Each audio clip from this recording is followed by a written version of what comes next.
안녕하세요, 크립토 노마드입니다.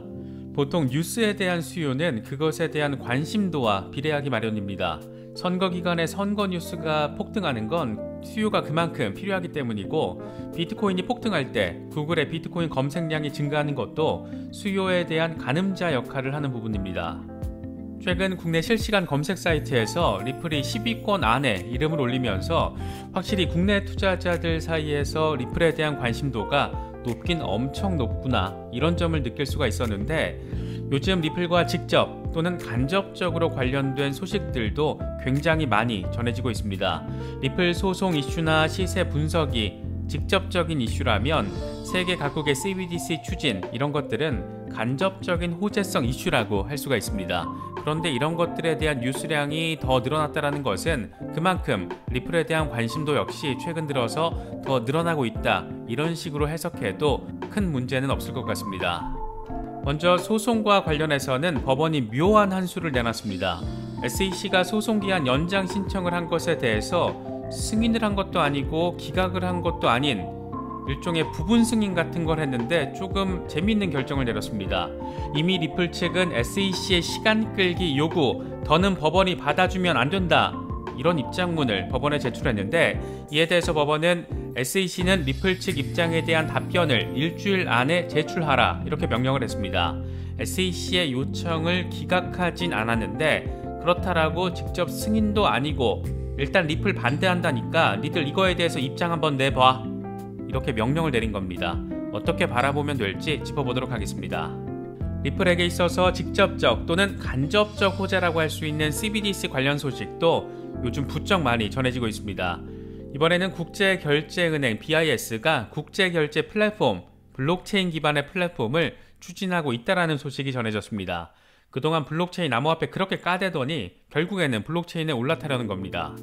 리플이 진행하고 있는 국경 간 송금의 형식 그대로를 모방해서 각국 중앙은행들의 CBDC 송금 플랫폼을 만들겠다라는 것이 핵심입니다. 일부 미디어는 이런 상황을 놓고 리플과 중앙은행 CBDC의 경쟁 구도가 형성됐다, 이렇게 바라보기도 하는데, 개인적으로 이건 리플 측에 있어서 의미 있는 간접 호재가 될 것으로 바라보고 있습니다. 경쟁이 아니라 호재의 관점에서 바라보는 것이 더 현실적이라는 겁니다. 왜 그런지 하나씩 짚어보겠습니다. 비트코인은 42,000달러 초반까지 후퇴하더니 다시 43,000달러 돌파를 위해서 힘을 내는 모습을 보여주고 있습니다.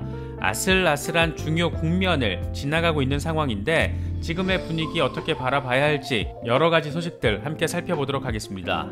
많은 소식들이 전해지고 있습니다. 전반적으로는 긍정적인 부분들이 조금 더 자리하고 있는 모습이니까 너무 큰 우려보다는 기대는 하되 우려에 대해서는 미리 대응하자, 이 정도 스탠스를 견지하면 어떨까 싶습니다. 여러 소식들 잘 참고하실 수 있으면 좋겠습니다. 본격적인 시작에 앞서서 좋아요와 구독 또 알림 설정을 꼭 부탁드리겠습니다. 영상 제작에 아주 큰 도움 된다는 말씀 함께 드립니다. 그럼 시작하겠습니다. 먼저 비트코인 상황입니다. 비트코인은 다시 43,000달러를 뚫어내는 모습을 보여주면서 아직 황소 세력의 매수세가 살아있다는 점을 확인시켜주고 있습니다. 이대로 46,000달러에서 50,000달러 사이에 자리한 저항지대까지 순조롭게 항해할 수 있을지 여러모로 주목되고 있습니다.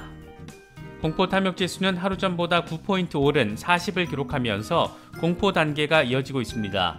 그래도 이제는 중립 단계 근처로 와 있다는 점에서 비트코인 반등에 맞춰서 투자 심리가 개선된 상황을 확인할 수가 있습니다. 비트코인 도미넌스는 여전히 42%대에서 횡보하는 상황을 확인하고 있습니다. 현재 비트코인 상황과 관련해서 코인데스크는 비트코인이 40,000달러 위에서 지지를 유지하면서 초기 저항으로 46,000달러가 될 것이라며 기존의 전망을 유지했습니다.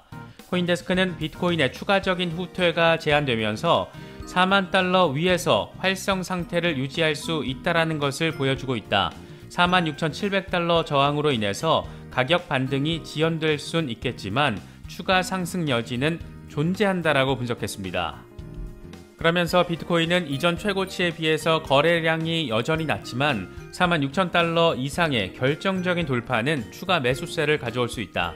현재 비트코인은 한 달 동안의 거래 범위에 머물면서 지난 넉 달 동안의 하락세를 되돌리기 위해서 노력하고 있다, 이렇게 진단했습니다.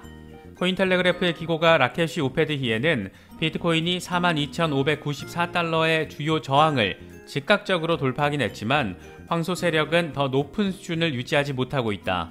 이건 곰 세력이 아주 공격적으로 방어하고 있다는 것을 의미한다라고 진단했습니다.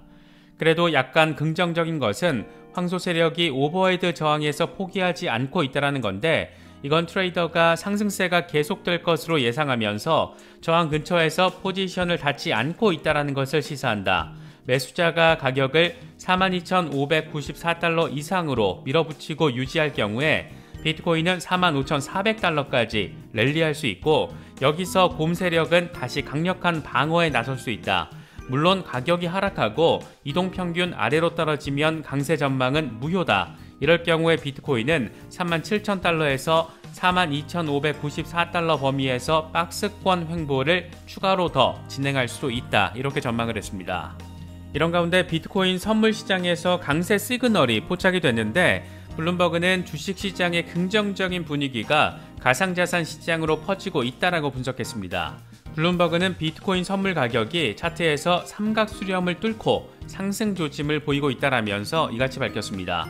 특히 3월 선물 만기가 끝나는 상황에서 3월물과 4월물의 선물 스프레드가 100을 밑도는 건 역시 강세 전망에 일조하고 있는데, 롤오버 비용이 낮은 것은 그만큼 4월물 비트코인 선물 가격에 대한 기대가 높다라는 것을 의미한다 라고 바라볼 수 있다라고 진단했습니다.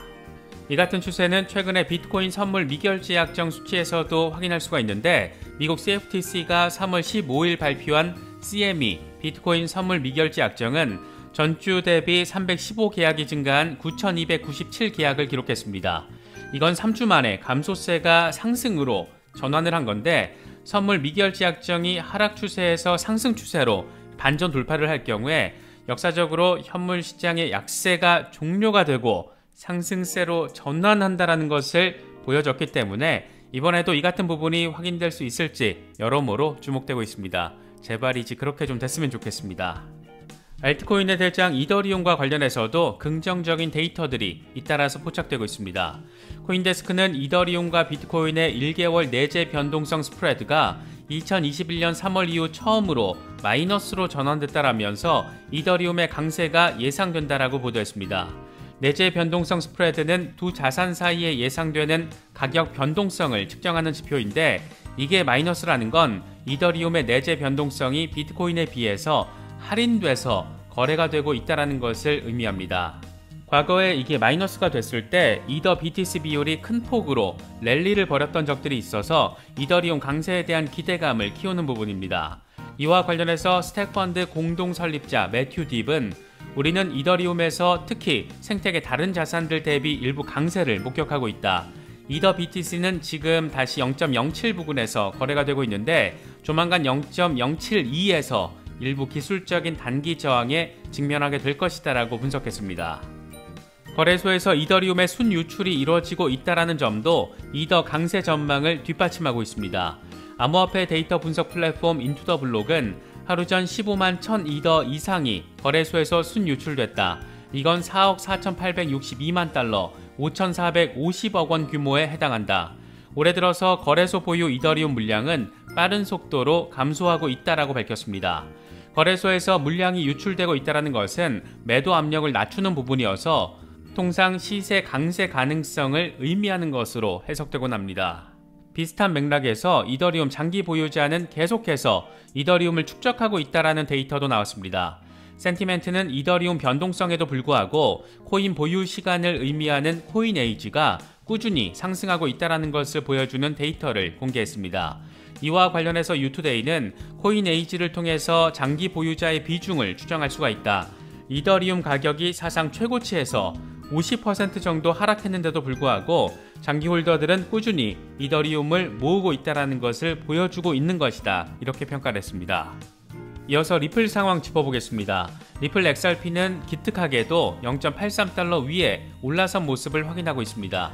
최대 관심사는 뭐니뭐니 해도 심리적인 저항인 1달러를 이번에는 심리적인 지지로 바꿔낼 수 있을지 여부입니다.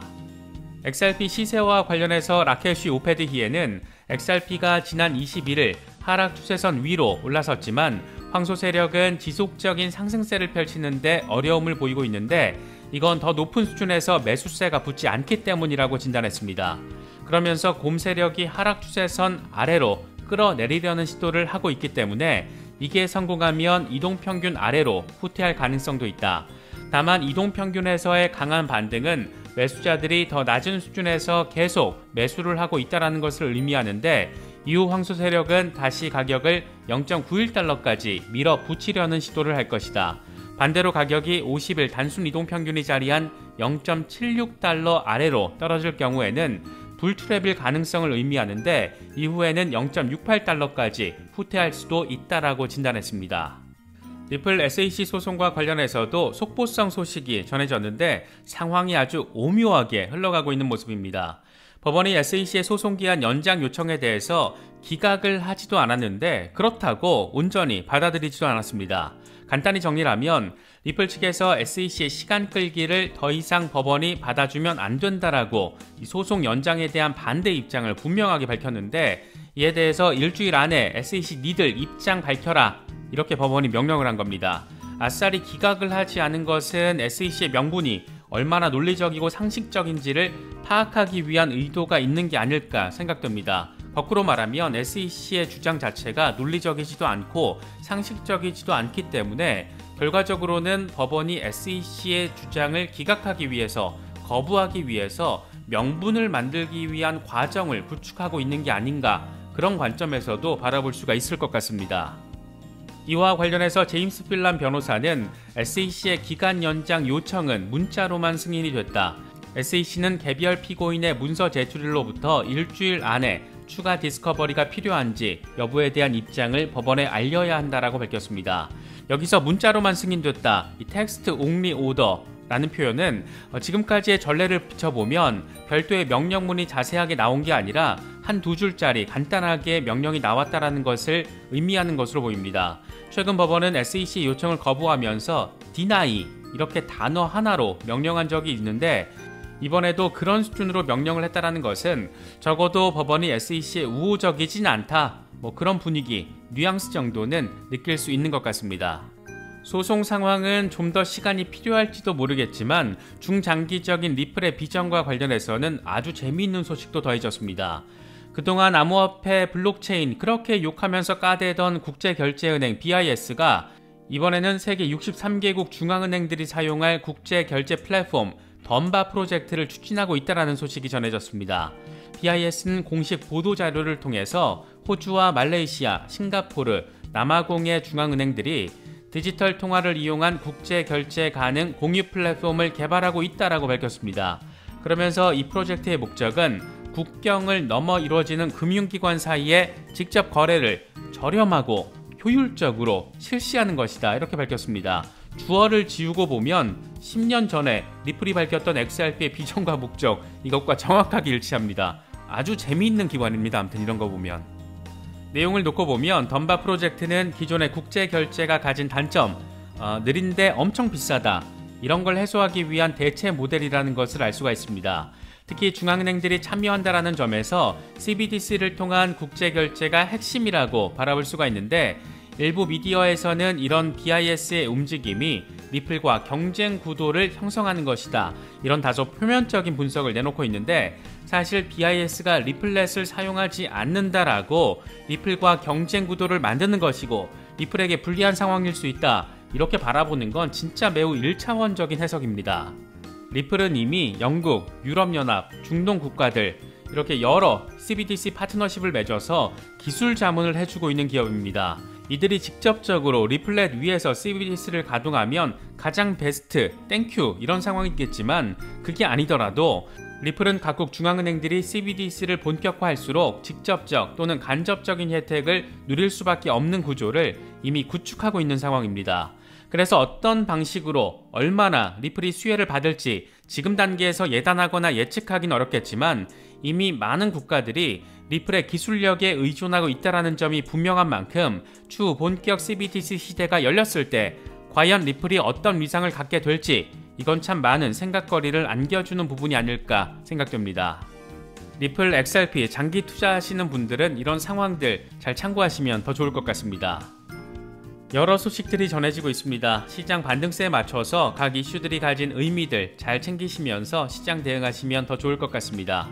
이번에 준비한 영상은 여기까지입니다. 영상이 도움이 되셨다면 좋아요와 구독 또 알림 설정을 꼭 부탁드리겠습니다. 영상 제작에 아주 큰 도움 된다는 말씀 함께 드립니다. 언제나 성투하시기를 기원하겠습니다. 시청해주셔서 감사합니다. 지금까지 크립토 노마드였습니다.